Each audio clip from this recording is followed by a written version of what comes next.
Kukatpally housing board colony में एक खातून के गले से तिलाई जेवर जेवर छीनने की वारदात पेश आई। कॉलोनी के एक अपार्टमेंट में घुसकर एक शख्स ने खातून के गले से तिलाई जेवर छीन लिया और फरार हो गया। इसने अपने सर पर हेलमेट पहन रखी थी ताकि खुद की शिनाख्त से वो महफूज रहे। खातून ने उसको पकड़ने की कोशिश की लेकिन इसमें उसे नाकामी का सामना करना पड़ा। ये वारदात अपार्टमेंट में लगे सीसीटीवी कैमरों में कैद हो गई।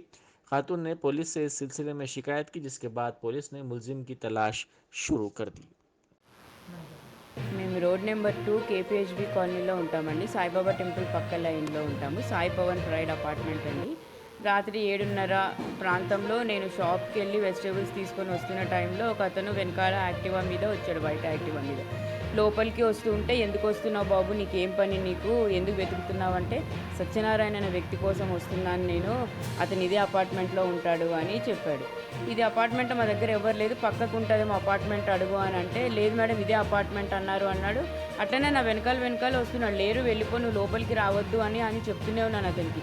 వచ్చాడు, పై వరకు మెట్లు ఎక్కాడు. నేను లిఫ్ట్ పైన ఆన్ చేసి వచ్చే వరకు ఫోన్ నెంబర్ ఇవ్వవు, నీకు కలవకపోతే నేను చేస్తానని చెప్పాను. ఫోన్ నెంబర్ కలవట్లేదు మేడం నాకని నా ఫోన్ చూపించుకుంటూ నా లిఫ్ట్ కిందికి వచ్చి నేను ఒక డోర్ ఓపెన్ చేశాను అంతే. ఇంకా దన్న చైన్స్ మెడలో లాక్కొని గబగబా పారిపోయాడు. వెనకాల దొంగ అంటూ నేను వెనకాల పారిపోయాను. కానీ అతను, ఎందుకంటే ఇది డెడ్ ఎండ్ అవ్వడం వల్ల ఇక్కడ ఎవరు లేరు, లైట్స్ ఒకటి లేవు.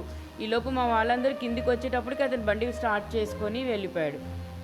ఇది డెడ్ ఎండ్ అవ్వడం వల్ల కొంచెం మాకు కూడా లైట్స్ పెట్టి కొంచెం ఏమైనా సెక్యూరిటీ పెంచితే చాలా బాగుంటుందండి. లైట్స్ కూడా లేవు అరేంజ్మెంట్. మేము 1-2 సార్లు చెప్పాం, బట్ ఎవరు లైట్స్ పెట్టడానికి కూడా రాలేదు. సో దీని మీద కూడా ఏమైనా కొంచెం చర్య తీసుకొని కొంచెం ఈ లైట్స్ అరేంజ్మెంట్ అవి చేస్తే కూడా బాగుంటుందని అనుకుంటున్నామండి.